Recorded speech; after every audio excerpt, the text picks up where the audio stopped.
করতালি দেওয়ার ব্যাপারে ইসলামের বিধান কি? পছন্দের প্রতীকে ভোট দেওয়ায় অন্তত 2টি তালাকের ঘটনা ঘটেছে। স্বামীর নির্দেশিত প্রতীকে ভোট না দিলে স্ত্রীকে তালাক দেয়া সুবিবেচনা প্রসূত মনে করেন কিনা এ ব্যাপারে আপনার সুচিন্তিত মতামত কামনা করছি। করতালি দেওয়ার ব্যাপারে ইসলামের বিধান কি? উত্তর হলো, করতালি দেওয়া এটা হারাম না, তবে ওলামায়ে কেরাম অনেকে এটাকে মাকরুহ বলেছেন এবং অনুত্তম বলেছেন। একজন ইমানদার অন্য কোনো ইমানদারকে, অন্য কোনো মুসলমানকে বা অন্য কাউকে কোনো কাজে বাহবা দেওয়ার জন্য মাশাআল্লাহ, সুবহানাল্লাহ এরকম বিভিন্ন বাক্য উচ্চারণ করে বাহবা দিতে পারেন, কিন্তু এভাবে করতালি দিয়ে বাহবা দেওয়া এটা সুন্নাহ সম্মত নয়, বরং অমুসলিমদের কালচার এবং পদ্ধতি। একজন ইমানদার তিনি যথেষ্ট স্বয়ংসম্পন্ন, তার নিজস্ব কালচারে তিনি আরেকজনের কালচার তাকে আমদানি করার কোনো প্রয়োজন আসলে নেই। তবে এটা যদি কেউ করেন তিনি কবিরা গুনাহ করেছেন বা বড় কোনো গুনাহ করেছেন এমনটি বলা যাবে না, অনুচিত অনুত্তম কাজ করেছেন এতটুকু বলতে পারি আমরা। কুড়িয়ে পাওয়া টাকার মালিক পাওয়া না গেলে জনকল্যাণমূলক খাতে ব্যয় করা যাবে কিনা? অপছন্দের প্রতীকে ভোট দেওয়ায় অন্তত 2টি তালাকের ঘটনা ঘটেছে। স্বামীর নির্দেশিত প্রতীকে ভোট না দিলে স্ত্রীকে তালাক দেয়া সুবিবেচনা প্রসূত মনে করেন কিনা এ ব্যাপারে আপনার সুচিন্তিত মতামত কামনা করছি। প্রথম কথা হলো, এটা সুবিবেচনা প্রসূত তো নয়ই, তার চেয়ে বড় কথা হলো যে এটা কোনো অবস্থাতে জায়েজও হয়নি। এটা খুবই গর্হিত এবং জঘন্য একটি বিষয়। বিশেষ করে এই গণতান্ত্রিক এই আপনার সমাজে ভোট দেয়া নেয়াকে নিয়ে স্বামী স্ত্রীর মধ্যে বিভেদ, ঝগড়া, এটাই যেখানে জঘন্য, সেখানে বিচ্ছেদের মতো ঘটনা যদি ঘটে সেটা আরো জঘন্য। আল্লাহর কাছে সবচেয়ে অপছন্দনীয় বৈধ কাজ, হালাল কাজ হলো তালাক বা বিচ্ছেদ স্বামী স্ত্রীর মধ্যে।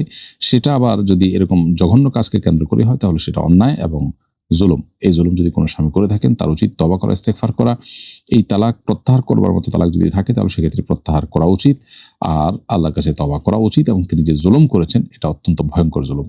আল্লাহ তাআলা আমাদেরকে মাফ করুন এবং প্রচলিত আইনেরও ব্যত্যয় ঘটিয়েছেন তিনি, যদি এমনটি তিনি করে থাকেন, এবং আমি আশা করব এই জুলুম এর প্রতিকারের ব্যবস্থা করা হবে, সংশ্লিষ্টরা সেই চেষ্টা করবেন। স্বামীকে পালক সন্তানের নামে কিছু লিখে দিতে বললে গুনাহ হবে কিনা? না, এটা গুনাহ হওয়ার কোনো কারণ নাই। পালক সন্তান যেহেতু কোনো সম্পদ পাবে না আইনত, অতএব তাকে যদি কিছু সম্পদ দিয়ে দেওয়া হয় গিফট হিসাবে দিতে পারেন, এবং স্বামীকে এটা রিকোয়েস্ট করতে কোনো অসুবিধা নেই স্ত্রীর জন্য। এরপর প্রশ্ন হলো, আমার হবু স্ত্রী মোহর বাবদ ওমরাহ করানোর দাবি করেছেন, ওমরা কি মোহর হতে পারে? হ্যাঁ, ওমরা মোহর হওয়া বলতে ওমরার করতে যে পরিমাণ টাকা দরকার হয় সেই পরিমাণ টাকা দেওয়া আপনার উপর কর্তব্য হবে, এবং তাতে আপনি মোহর আদায় করেছেন বলে গণ্য হবে। অতএব এটা মোহর হিসেবে ধার্য করতে কোনো অসুবিধা নেই। আব্দুর রহমান লিখেছেন, চাচার কাছে লালিত পালিত হয়েছি, বিয়ের পর এখন ওনার পরিবার থেকে আলাদা হতে চাচ্ছি, গুনাহ হবে কিনা? উত্তর হলো না, কারোর কাছে লালিত পালিত হলে সারা জীবন তার কাছে থাকতে পারবেন কোনো কথা নেই, বরং আপনি পৃথক হতে পারেন।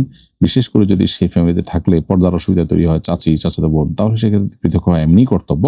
তবে চাচা যেহেতু আপনার লালন পালন করেছেন আজীবন, এটার জন্য কৃতজ্ঞতা আদায় করা এবং চাচার সাথে সদাচরণ করা, এমনিতেই তো সদাচরণ করা কর্তব্য আপনার বাবার ভাই হিসাবে, কিন্তু লালন পালন করেছেন সেজন্য আপনার দায়িত্ব আরো বেড়ে গেল। অতএব পিতাসুলভ আচরণ এবং পিতাসুলভ তার প্রতি, তার মায়ের তার স্ত্রীকে মাতা সুলভ তাদের প্রতি আপনার শরিয়ার বিধিবিধানগুলো মেনে তাদের প্রতি সদাচরণ করা, এটা আপনার কর্তব্যের অংশ।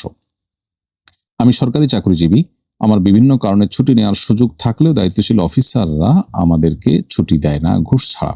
এক্ষেত্রে তাকে ঘুষ দিয়ে ছুটি নিলে গুনাহ হবে কিনা? যদি আপনার ন্যায্য অধিকার আদায় করার জন্য ঘুষ ছাড়া কোনো উপায় খোলা না থাকে তাহলে সেক্ষেত্রে এটি আপনার জন্য জায়েজ হতে পারে, কিন্তু যিনি গ্রহণ করছেন তিনি অবশ্যই গুনাহগার হচ্ছেন।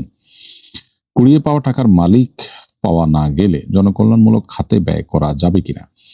কুড়িয়ে পাওয়া টাকার মালিক যদি না পাওয়া যায় তাহলে সেক্ষেত্রে জনকল্যাণমূলক কাজে ব্যয় করা যাবে, তবে গরিব মিসকিনকে দান করে দিলে বেশি উত্তম, এবং যে কোনো জনকল্যাণমূলক কাজে ব্যয় করলেও আদায় হবে।